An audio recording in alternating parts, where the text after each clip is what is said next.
Bonjour à tous, j'espère que vous allez bien. Alors aujourd'hui, dans cette nouvelle vidéo du jeudi, je voulais aborder encore une fois le thème du choix. Et notamment, bon ou mauvais choix, finalement, on prend toujours la bonne décision. Pourquoi? En fait, on va parler du cas du choix du partenaire amoureux. Parfois, on se demande, est-ce que c'est le bon, est-ce que c'est la bonne personne? Je crois que dans tous les cas, on attire toujours la bonne personne au bon moment qui va être là pour nous faire travailler sur nous, pour apprendre des choses sur nous. Donc soit ça peut être des très jolis moments, soit ça peut être des moments un peu compliqués. Mais au bout du compte, peu importe la personne avec qui vous êtes, de toute façon, elle sera toujours là pour vous faire grandir et vous faire faire des prises de conscience. Par exemple, de ce que vous ne voulez plus dans la prochaine relation, ou au contraire, de ce que vous voulez faire perdurer dans la relation actuelle. Et en fait, dans ce cadre-là, c'est vrai qu'il y a souvent des personnes qui se demandent est-ce que c'est le bon, est-ce que c'est la bonne cette fois-ci, etc. Et je pense que peut-être pour essayer de trouver la bonne personne ou le bon partenaire avec qui on va rester, au départ, ce serait peut-être judicieux de prendre le temps de la connaître et notamment de regarder quelles sont ses valeurs et quelles sont les vôtres.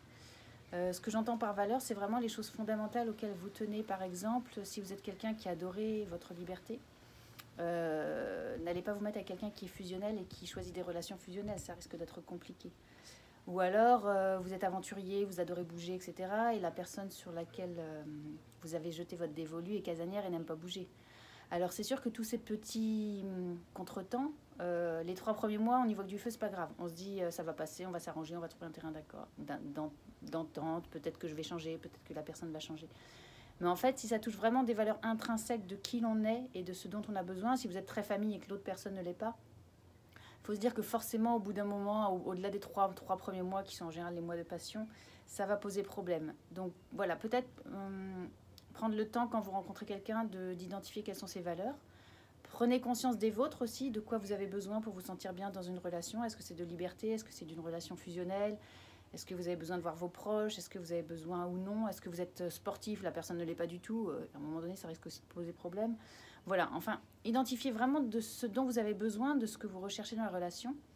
Et quand vous rencontrez quelqu'un, même si c'est le plus beau du monde ou la plus belle nana du monde, mais que ça correspond pas du tout, ne vous faites pas d'illusions, à un moment donné, elle ne changera pas. Et ça risque de poser problème. Donc voilà, c'est une petite clé pour le choix par rapport à la personne.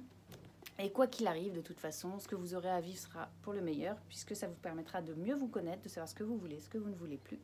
Et au final, vous aurez fait le bon choix. Donc si vous voulez aborder un peu plus le thème du choix, je vous remonte mon roman qui vient de paraître il y a un mois. Je vous embrasse très fort et je vous dis à très bientôt. Vivement, l'été arrive, profitez-en. Allez en terrasse, sortez, faites-vous du bien. Voilà, je vous embrasse, à très bientôt.